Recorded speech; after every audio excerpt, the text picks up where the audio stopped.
I have no food. There is no money. I am angry and poor. I am an angry Luddite, a young angry man, and I have a plan.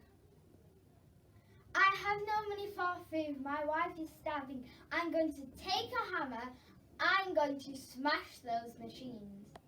Let's meet in the dead of night. Shh. Today I feel sad. I'm about to do something very bad. Who's got the hammers? Who's got an axe? Where are the matches? I'm going out with the men when everyone sleeps in bed. I will save my life and my wife. Me and my mates will meet up tonight. We'll get our hammers. We'll start a fight. I'm still begging for money on the street. I want something to eat. The damage is done. There's nowhere to run. Today I feel nervous. My arms are aching. My legs are shaking. There's so many things going through my mind. We've been caught! There's no turning back. What have we done? The fight has ended. We are doomed.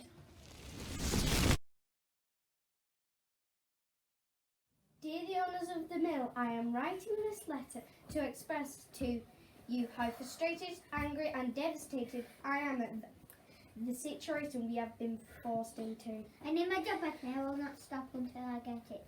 Let me tell you why. You have given my job away to a lousy machine, so I have no income.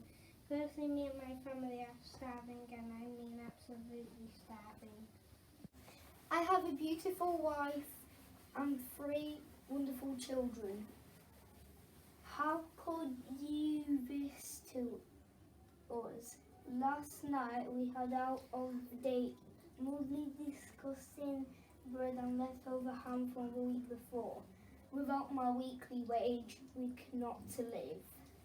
Another reason I am furious is because we have no electricity. What kind of cruel, manipulative and horrible person can do that to a family? How do you sleep at night? Seriously. Last night, my wife and children had to wash with a freezing cold bucket of water. Now they have a cold and are bedridden. It's really are despicable humans. Me and her wife down at the mill can't believe the situation we are in. We are dedicated and extremely hardworking. We're so hungry we can explode. You have left us with no choice but to protest. You're relying on untrustworthy machines. It makes no sense at all. You will never find better staff than us. Trust me, you will regret this. What are you going to do when the machines break or stop working? It is us you are going to be calling to fix them, I bet. Well, you have no chance. Me and ours refuse. We look forward to hearing from you very soon to come to some sort of arrangement. Yours sincerely, the very angry, jobless Luddites.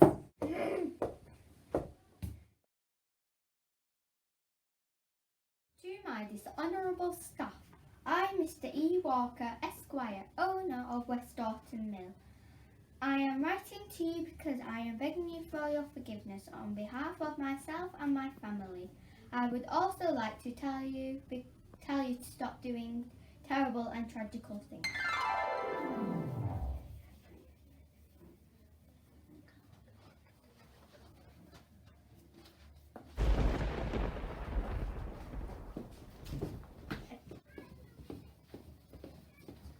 Liar! Thief!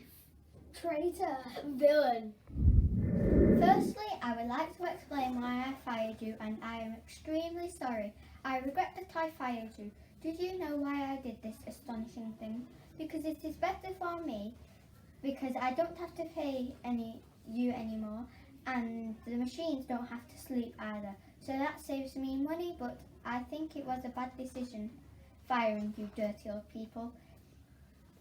I was horrified when I got told you burnt down the Westhoughton mill. I'm guessing you really liked burning down the mill and watching the flames go wild. I hope you forgive me.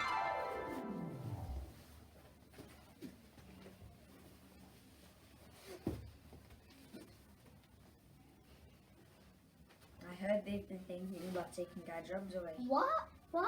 You can't do that. Well, they can. Why? Money.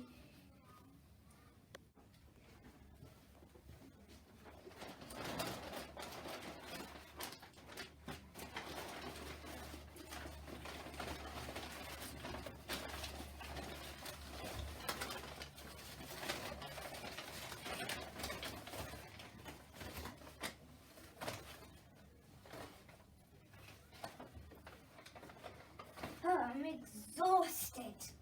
Tell me about it. Didn't get any sleep last night. So did I. I've got a newborn baby, 2 weeks old, no sleep in my house. Have you heard what I've heard? I've heard a rumour that our boss is going to bring in some new machines. Why? To do our job. How do I feed my baby? You're fired. Please don't famine for family to feed and they will die. I've got machines that do your job better.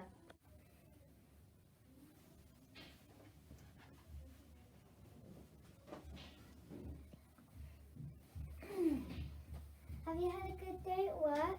No. What happened? You won't believe it. What?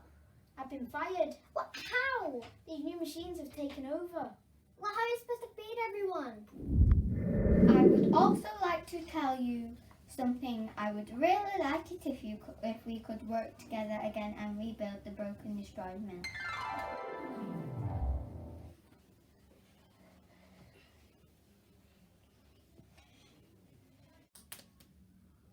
You're savage! Enemy! Betrayer! Brute! Bleeding cut and cracked palms, dirty faces, aching arms, working hard, making clothes, dirt and dust on their nose. Have we been betrayed?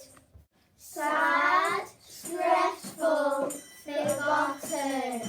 Respect is gone and life is rotten. Everything's changing. What's going on? This confusion is no illusion. Raging machines acting as humans, taking our jobs, stealing our passion. How can this happen? We were once fine, but now we're poor. It's heartbreaking, and we take much more. This pain is so hurtful as life goes on. It's not going to change. It's unjust and not right. We need our revenge. Shall we strike at night? In the year 1830, dear Abraham Charlson, I am writing to you because I can't stop thinking about your haunting cries from court. right now in this very moment, I stood for a time that scared and woeful. When I go into your room, I can smell the clothes you have once worn. Sometimes I go into your bedroom and look at pictures of you and me. I cannot sleep at night. I am walking up all the time. See pictures of you, crying, laughing. You said to step away from the castle. Yesterday I was a wolf and I was spirits following your trial. I am a fool in my heart and I feel horrible. Why did I come home? I need your support because I just cannot stop thinking about your death. After the first week after your horrible death, all I could think was I saw these kids, Joseph and Lily died. I miss you so much, but I still celebrate your birthday. Although when I did, I taste my teardrops because I love you. Often when I'm asleep, I have goosebumps and I heard the loud cries of you. I feel devastated. I have so many flashbacks when I see children.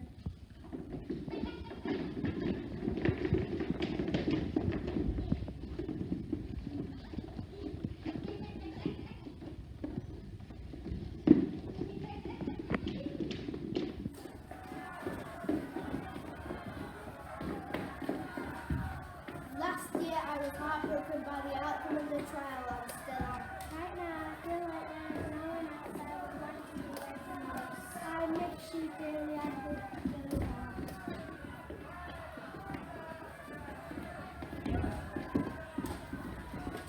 What kind of mum am I?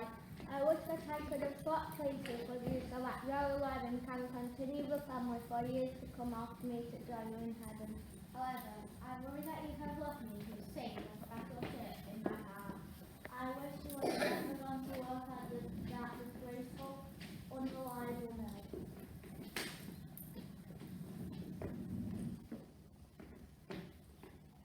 The flashbacks never leave me.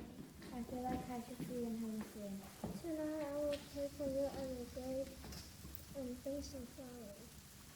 I will be my delightful young mother.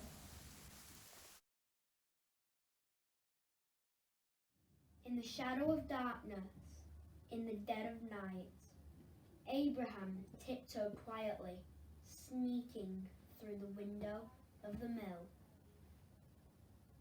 Making his way through the maze of machines, Abraham found the door. He broke the lock and swung it open, for the Luddites stood ready to charge. Charge!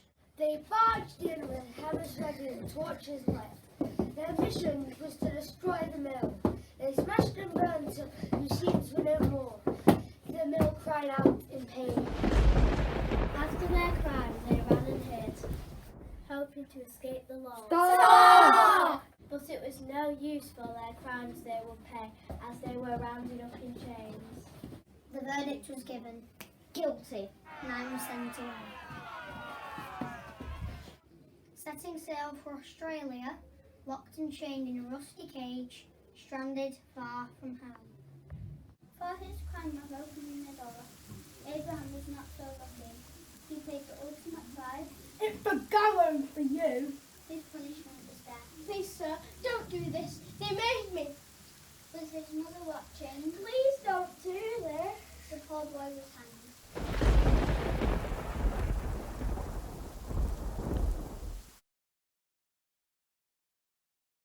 A tragic tale of the human cost of progress, or an epic mistake of gargantuan proportions jumped on by the establishment to fuel their propaganda machine.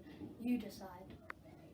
Just look at our lovely mill. It's going to make us lots of lovely money. Just as long as there's none of that Luddite nonsense that could ruin us. Don't you worry, I've thought of everything. I've planted a spy amongst the workers, got him to pal with the disgruntled and rebellious types. Are you mad? Well, I'm mad at you for suggesting that I'm mad, but no, I'm not mad. It's pure genius if I say so myself. You become besties with all the workers that bleating about being unfairly treated. Then, this is the really clever part, he'll encourage them to break the law. Are you mad at these particular workers? No, I'm mad at all the workers. You think they've got a right to an opinion and better paying conditions. It's an outrage, I tell you, an outrage. What's your spy going to incite them to do? Maybe a little frame breaking, now that it's punishable by death. That will quash any thoughts of resistance. Isn't that a little dangerous? What if this Luddite thing goes a little too far and the mill gets damaged? Don't be silly. I've got it all under my control. My man comes highly recommended. Who by? A French chap called Clouseau. Right, are you the new chap? Aye! Got a name? Aye! We've got a right one here, lads. What is your name? Pratt. Pratt by name, Pratt by nature. Get over there and start hauling that cotton. Ow! Ow! It's not the Luddites you need to worry about, it's that clumsy beggar. Watch where you're going, you great big lummox. Thanks for getting them in, lad. How come you're flush? Oh, an old uncle of mine left me a bed something in his will. So why are we benefiting? I like your politics men. I've heard them speak and I almost entirely agree with them. Why only almost? There needs to be action. Talk alone won't change anything. It makes you thirsty though. Oh aye, another round landlord. Coming up. What do you have in mind? We've got families to think about.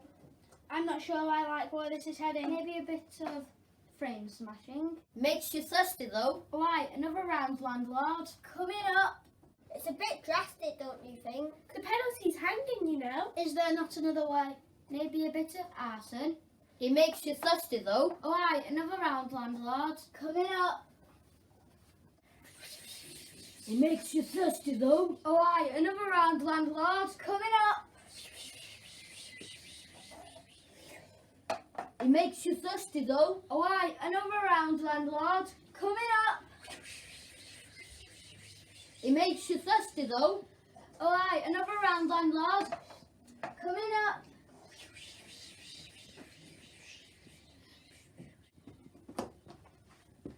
Friday is then. Oh, hey lads, that's one heck of a crowd. Ready for some action? Can't remember a thing about the other night. What did we decide to do in the end? What was I even drinking? Ale.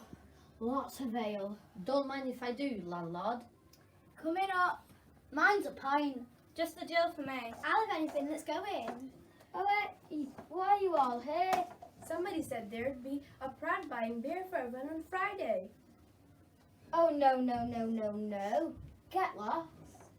I knew this was too good to be true. I'm off, but whenever I find whoever started that rumour, I wouldn't like to be them. Come on, folks, we've been had. As if times are not been bad enough.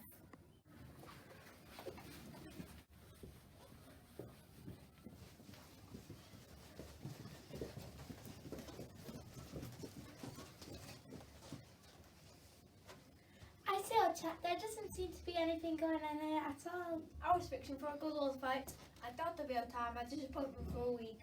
Well, it's a bit of a mystery if you ask me. You there? Yes, you. Come on, little chap. It says there. I think you'll find they call him a landlord. Oh, how amusing. What? Where's all the rabble gone? Don't know, don't care. I don't appreciate your tone. We just rode all the way from Bolton at breakneck speed. It makes you thirsty though. Coming up. Well, why were they here in the first place if they've all just disappeared? Oh, that's easy. Some prat was buying drinks for everyone last night and told them to meet up again on Friday. When he was no longer buying, everyone laughed. Some class, eh? Why does that ring a bell? Best be off then, chaps. Tally ho. What am I going to do? If I don't get them arrested, I won't get paid. Then I'll never work again. Then I'll be destitute and have to become a Luddite. Wait a minute, that's it. I'll break a window, smash a frame, and watch while they'll get the blame. Ouch! Oh! Ow! Ooh! I can't see a thing. I need a light. Oh no!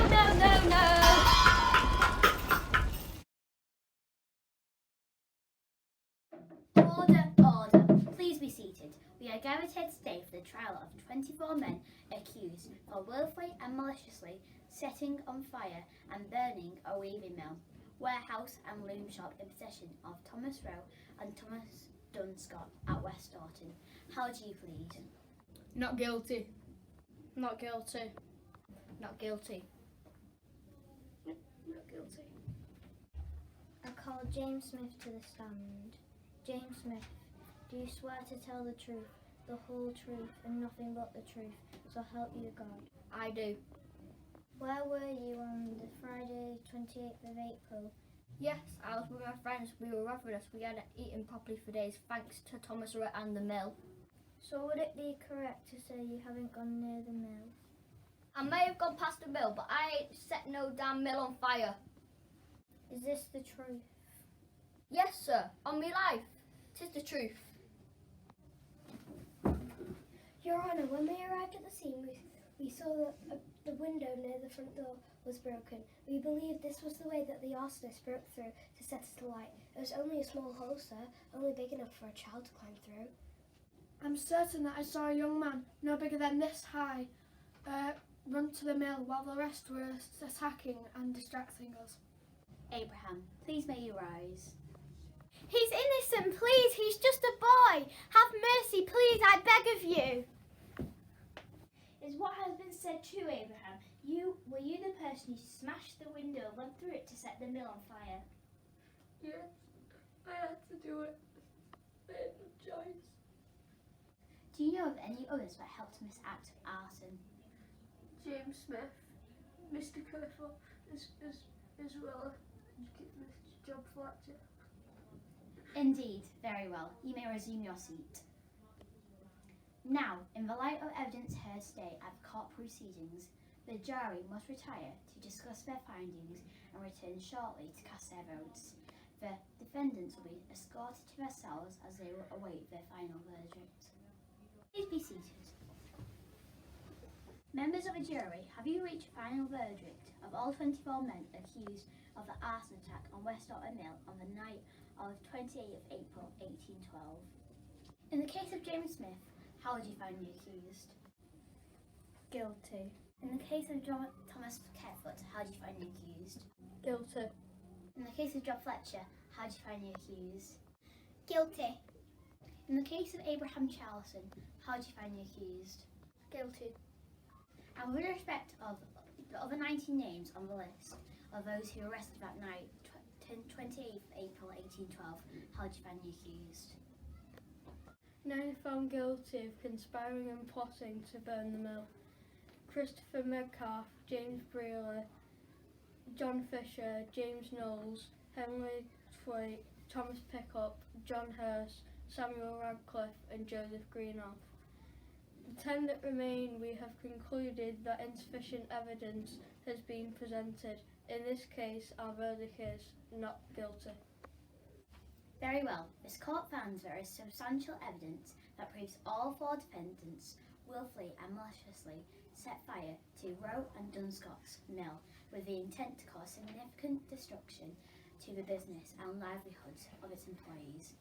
And the sheer recklessness of those actions could have cost many lives. The secretive and illegal actions in the days leading up to the incident, the barbaric way in which the arson attack was conducted, and the violent assault against our government's forces, the Scots Guards, leave me in no doubt that these men are a danger to the public and have committed crimes that must be severely punished. As you are all aware, since February 1812, the Frame Breaking Act makes any damaging of power looms punishable by death. No! Thomas Carefoot, John Fletcher, James Smith, Abraham Charlson, you 4 have played a significant role in both conspiring to burn the mill and in carrying out the attack that night. So have willfully and maliciously set on fire and burn a weaving mill, warehouse and loom shop in possession of Thomas Rowe and Thomas Gunstock at Westhoughton. I am sentencing you all to death. No! 9 of you found guilty of conspiring will be deported to Australia, where you will see out the rest of your days. Once again, that is Christopher Metcalfe, James Brearley, John Fisher, James Knowles, Henry Thwaite, Thomas Pickup, John Hurst and Samuel Radcliffe, as well as Joseph Greenhall. The 10 of you that remain will be released with no further charges brought against you. There is insufficient evidence to prove that you are directly responsible for the damaging of the power looms on 28th April 1812. You are acquitted of the crime and are free to go. This case is now closed.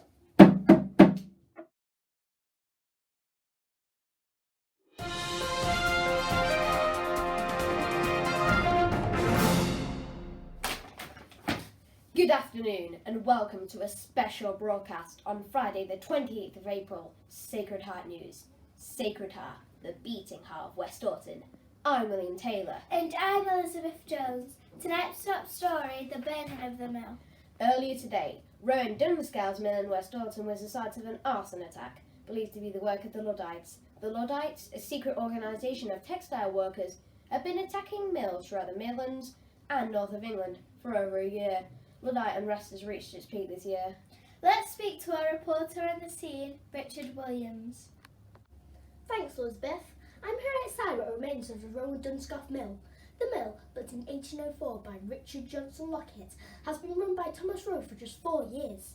With the help of footage played by actors, we can give you an insight into today's troubling events.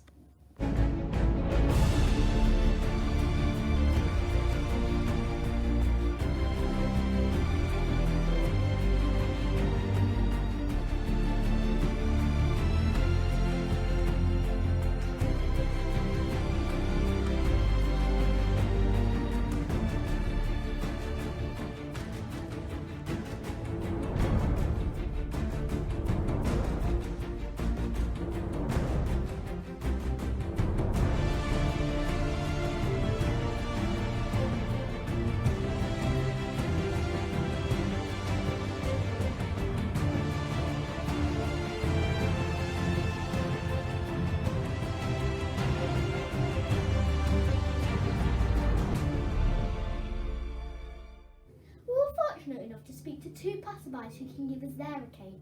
What did you notice today? As I was walking to work this morning, I noticed a commotion in the village. A large crowd had gathered and they looked angry. They did. Next thing I know, they're marching towards the mill. Oh, that was when the Scott Greys arrived. After a few minutes of back and forth, they went back to the quarters. All of a sudden, a huge explosion could be heard. It went boom, love. Followed by a glow of light, the factory was on fire. By the time Scott Greys reappeared, the culprits had gone. I'd never seen anything like it, had you? No. Thank you. Now back to the studio. So, Richard, what do you think could have caused this? As we said, there's been unrest for a number of years now. As production has advanced, weavers have lost their jobs and have struggled to provide for their families. A group who call themselves the Luddites have targeted frustrated weavers, and it's our understanding that they believe the only hope is to destroy machines. I was lucky enough to actually speak to a man involved in today's events and asked him why they were rioting. The man wishes to remain anonymous. Why are you here today? We are nothing but slaves to these mill owners. We arrive at dawn and leave at dusk. We can't go on like this. We've tried talking, well, nothing, but not anymore. We'll never be slaves again. Interesting stuff. This of course raises the big question. Is it ever acceptable to break the law? Our viewers have been responding in their thousands. Miss Gregg from Atherton says no, never. Rules and laws are in place to keep us safe. If we allow some things to happen, then what next? Mr. Jones from Westhoughton appears to be in full support of the Luddites. He says that if the lawmakers won't protect the common man, then the common man must take the law into his own hands. Sorry, William, Elizabeth. I've just had some news that the writers have reappeared and are making demands. I'll have some more for you in this evening's bulletin, but it does not look like this story is going away. Surely the Riot Act will be read. Back to you in the studio. As you can see, a fast-moving story, and we'll be sure to update you as soon as we get any news. That's all from us here at Sacred Heart News. Sacred Heart, the beating heart of Westhoughton. Thank you for tuning in, and good evening.